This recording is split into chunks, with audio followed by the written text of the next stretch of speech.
Depuis le départ de Bernie Ecclestone, on sent un vent de fraîcheur souffler sur la Formule 1. Puis on va en parler avec nos invités, avec Pierre Bertrand et Ray Lalonde qui se joint à nous.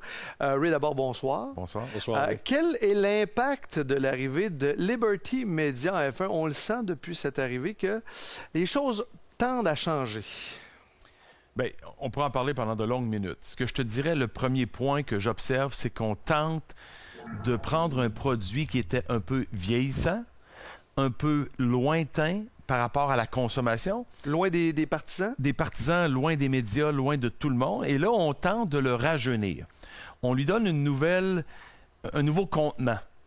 Et on va utiliser de jeunes pilotes pour en faire de vedettes montantes. On va y aller par les médias sociaux, bien entendu. On va y aller par la technologie.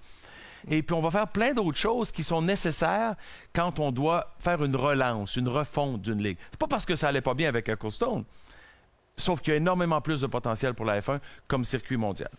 Pierre, quand tu... Oui, je pense que Ray a tout à fait raison et je pense que Bertrand va être d'accord. Ray, Liberty le fait, mais en respectant aussi la tradition. Puis je sais qu'au Centre Bell, et avec le Canadien, toi qui as eu à piloter le centenaire, il fallait que tu le fasses un peu à la moderne aussi. Il fallait que tu ailles chercher le cœur des jeunes. Mais en même temps, il fallait que tu sois pleinement respectueux de l'histoire. Je pense qu'on le fait chez Liberty. On a compris, exemple, Ray, que c'est bien beau les marchés nouveaux, mais il faut revenir à l'Europe aussi. On ne peut pas avoir une saison sans Allemagne. On ne peut pas avoir une saison sans la France. Bernie avait déjà ramené l'Autriche. Donc, je pense qu'on a compris la dualité du mandat. Préserver l'histoire de la F1, préserver aussi son rehaussement technique, mais en même temps l'amener vers l'ère moderne. C'est toujours le défi le plus important, c'est de faire le lien, le pont entre l'histoire, le passé riche et l'avenir moderne qui nous attend tous. Fait que forcément, on est tous un peu craintifs vis-à-vis de l'avenir parce qu'on ne sait pas trop ce que ça nous réserve, puis à la vitesse que ça va, c'est dur de suivre toujours.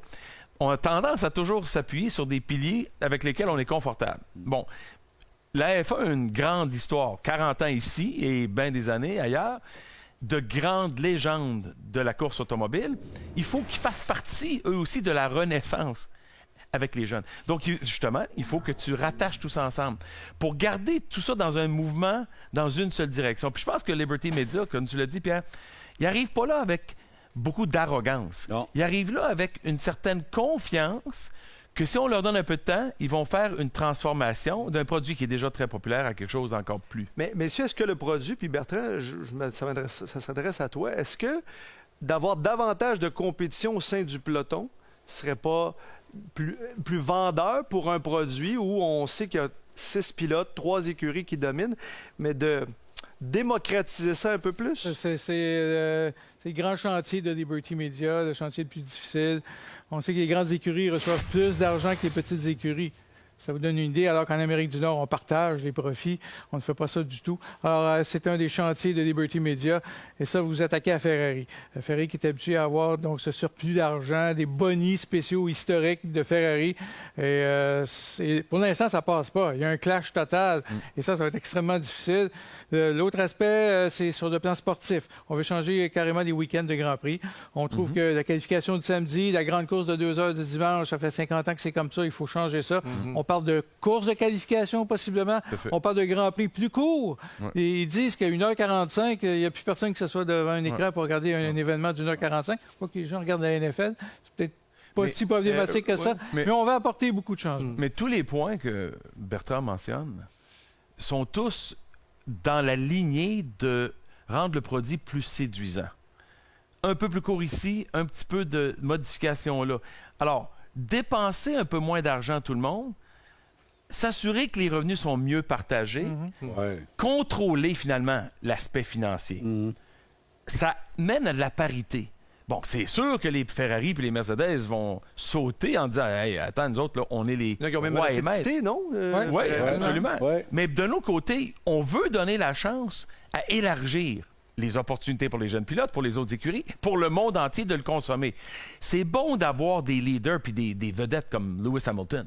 C'est bon d'avoir des gars qui dominent souvent. Mais ça prend aussi une chance à l'autre. On vient juste de le voir au hockey.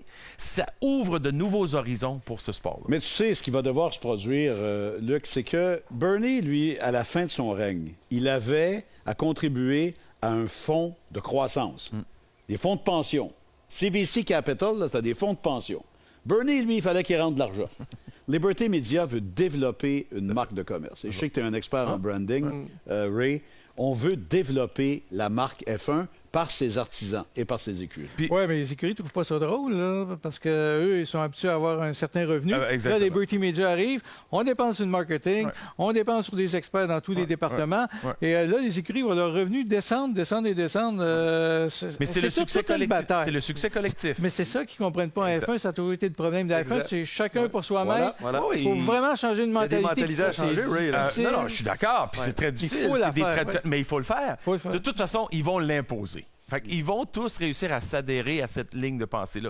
Mais on a l'avantage d'avoir un produit qui est dans 21 villes actuellement. On songe à 22, Miami. On songe à 23. Je peux t'entendre 30 secondes sur Miami. Tu y crois, toi? Moi, j'y crois parce que c'est une autre ouverture, une autre destination aux États-Unis.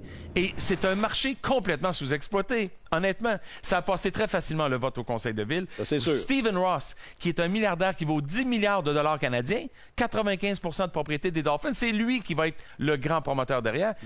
Les ressources sont en place pour un succès à Miami. Les pilotes, on a besoin de les consulter. Ça ne fera pas l'unanimité, mais je pense que ça fait partie des ouvertures dans la modernité de là, tu sais c'est quoi la rumeur, Bertrand, la dernière? Là? On finira en décembre. Ça serait mais là, ça garde des gars comme vous autres plus occupés et plus jeunes. Si ça continue, Ray, c'est le Père Noël qui va agiter le drapeau à Daniel à la fin d'un Grand Prix. Merci beaucoup, messieurs. Très, très intéressant.